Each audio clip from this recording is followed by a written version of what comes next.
Everyone, welcome to my YouTube channel. இன்றைக்கி நம்ம சேனலில் என்ன ரெசிபியை பற்றி பார்க்க போகிறோன்னா பைத்தம்பருப்பு சாம்பார். இந்த பைத்தம்பருப்பு சாம்பார் செய்கிறது ரொம்பவே சிம்பிளுங்க அண்ட் ஈஸி அண்ட் குயிக்காக நம்ம செஞ்சிடலாம். நீங்கள் சட்னி லவரா? கண்டிப்பாக இந்த சாம்பார் நீங்கள் ஒரு டைம் நீங்கள் சாப்பிட்டிங்கன்னா நீங்கள் சட்னியே தொட மாட்டீங்க, அந்தளவுக்கு சூப்பராக இருக்கும்.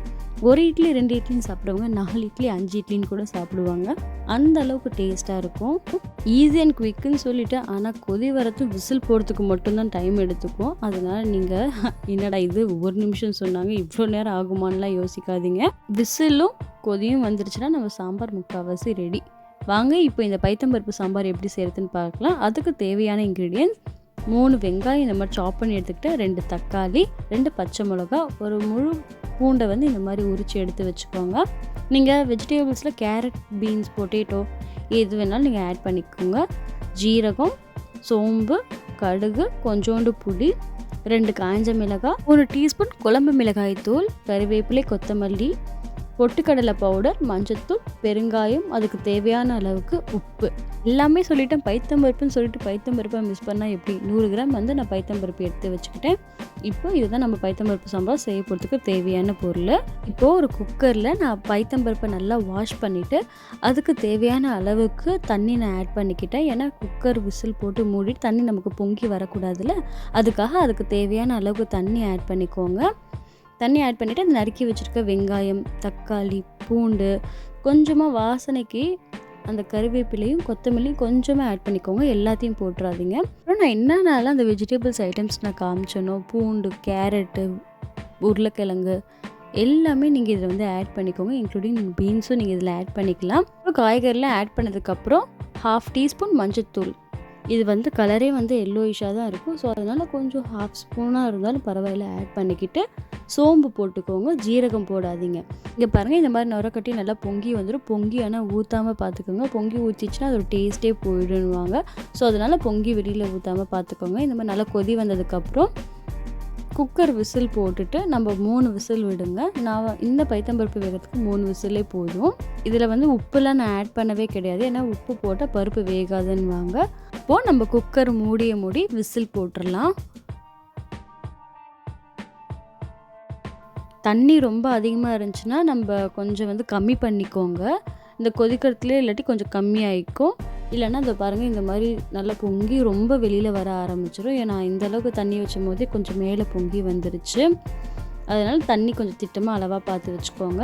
இங்கே பாருங்கள், நம்ம பருப்பு நல்லா வெந்துருச்சு. காய்கறியும் உள்ளே நல்லா வெந்துருச்சு. அந்த உள்ளே நம்ம பூண்டு முழுசாக போட்டோம் பார்த்தீங்களா, அதையும் நீங்கள் என்ன பண்ணுங்கள், இந்த மாதிரி கரண்டியில் எடுத்து லைட்டாக மசிச்சு விட்டுக்கோங்க. அந்த மசிச்சு விட்டுட்டு அது ஒரு நல்ல ஒரு ஸ்மெல்லாக இருக்கும். அதுக்காக தான் இந்த மாதிரி பூண்டை நீங்கள் முடிஞ்ச அளவுக்கு அதை மசிச்சு விட்டுக்கோங்க. ஸ்டவ் ஆன் பண்ணி மறுபடியும் பருப்பு கொதி வரட்டும். அந்த எடுத்து வச்சுருக்க கருவேப்பிலை, கொத்தமல்லியிலே இப்போ இதில் கொஞ்சம் நம்ம கருவேப்பிலை, கொத்தமல்லி ஆட் பண்ணிக்கலாம். இந்த டைமில் நம்ம தேவையான அளவுக்கு உப்பை ஆட் பண்ணிக்கோங்க. அடுத்து எடுத்து வச்சுருக்க அந்த குழம்பு மிளகாய் தூள் இதையும் ஆட் பண்ணி நல்லா மிக்ஸ் பண்ணி விடுங்க. இங்கே பிறகு குழம்பு மிளகாத்தூள் போட்டோன்னே அந்த இடத்துல கட்டி கட்டியாக வந்துடும். அதை நல்லா நசுக்கி விடுங்க. அப்போ தான் அந்த மிளகாத்தூள் நல்லா அதில் கரையும். இப்போ நம்ம என்ன பண்ண போகிறோம், புளி கரைச்சல். புளி நான் கெட்டியாலாம் கரைக்கலாம். அதை எடுத்து வச்சுருக்க அந்த புளி அப்படியே நான் கரைச்சி நான் ஊற்றிக்கிட்டேன்.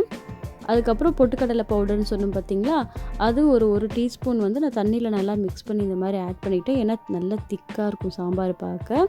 இப்போ அடுத்து நம்ம தாளிக்கிறோம். அதுக்கு ஒரு கடாயில் இந்த மாதிரி கொஞ்சமாக எண்ணெய் விட்டு கடுகு, கறிவேப்பிலை, ஜீரகம், காய்ந்த மிளகாய் இது எல்லாத்தையுமே கொஞ்சம் நல்லா பொரிஞ்சதுக்கப்புறம் நம்ம கொஞ்சமாக பெருங்காயத்தூள் ஆட் பண்ணிக்கோங்க. ரொம்ப அதிகமாக போட்டுறாதீங்க.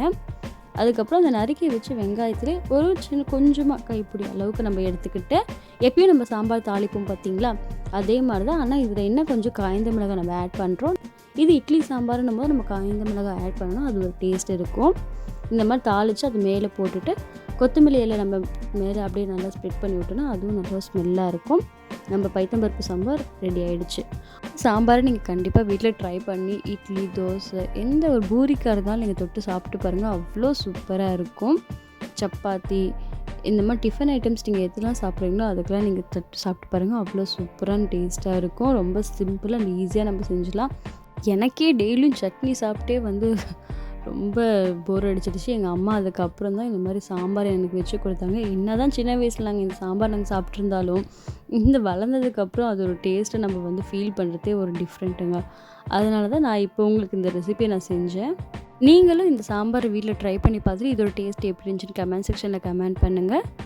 இந்த வீடியோ உங்களுக்கு பிடிச்சிருந்துச்சுன்னா லைக் பண்ணுங்கள், ஷேர் பண்ணுங்கள், கமெண்ட் பண்ணுங்கள் அண்ட் என் யூடியூப் சேனலை சப்ஸ்கிரைப் பண்ணுங்கள். தேங்க்யூ ஃபார் வாட்சிங். Tata, bye bye.